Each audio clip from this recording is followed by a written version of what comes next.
Now I'm going to show you how to place in some distant mountains using a 1-inch landscape brush. Now I've already placed in a sky with adding a little bit of blue and black and some white. The one thing about mountains are there's so many different mountains out there. You can't do anything wrong with creating, any shape that you put on your canvas is going to look like a beautiful mountain in the background.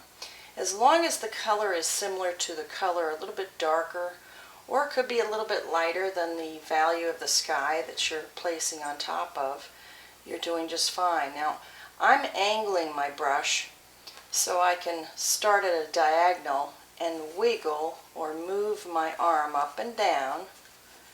As I come over to the left, I'm raising my arm to create different peaks, different heights of peaks. Now usually the mountains in the distance take on the beautiful sky colors. That's why they look so far away. Now once I've created the different heights of peaks, different widths between them, I know that it's going to look natural. And all I'm doing now is just blending, going from the bottom of my shape and side to side strokes to blend it in to the sky. And whether you're left or right-handed, because I'm right-handed, I go, because I'm so far to left so that all of you can see this, I'm going from right to left. But it doesn't matter, whatever's comfortable for you. And I just want to show you something. If I pull to the left to blend, hopefully you can see this. Let me get a little bit of a darker color. If I pull to the left, it gives the illusion that the angle or the slope of the mountain is going to the right. If I pull on the right side of the peak like this, it gives the illusion that the angle of that slope is angling to the right. And whether you're left or right-handed, you'll be doing the same thing. Now because this is darker, this looks like it's closer to us than this one in the distance or behind it. Now if I make this a little bit darker with a little bit more blue and black, but hopefully you'll be able to see this. But that's all there is to it. You're just blending it in to the surrounding sky. Now if I add a little bit more paint to my brush, still blue, black, and a little bit of white, and I come down to do another row. Maybe there's another big mountain that lives right here. These are my mountains. That's because I'm creating them.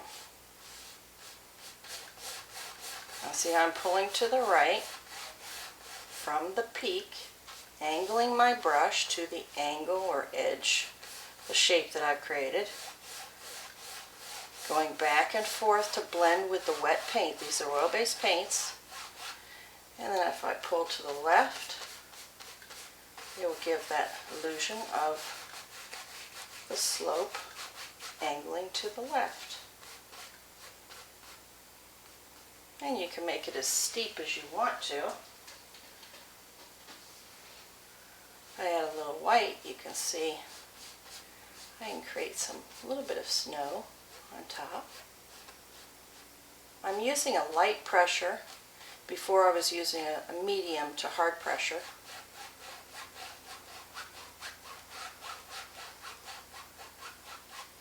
Now if I go back up here with a little bit more of blue and black, there's so many different things that you can create. Let me get a little bit more paint. You can't see that.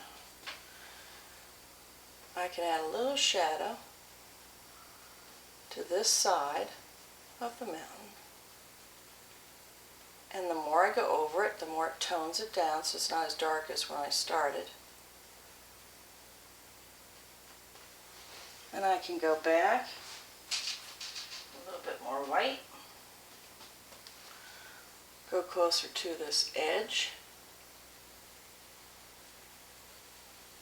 So it looks like this is now in front of that shadowy mountain.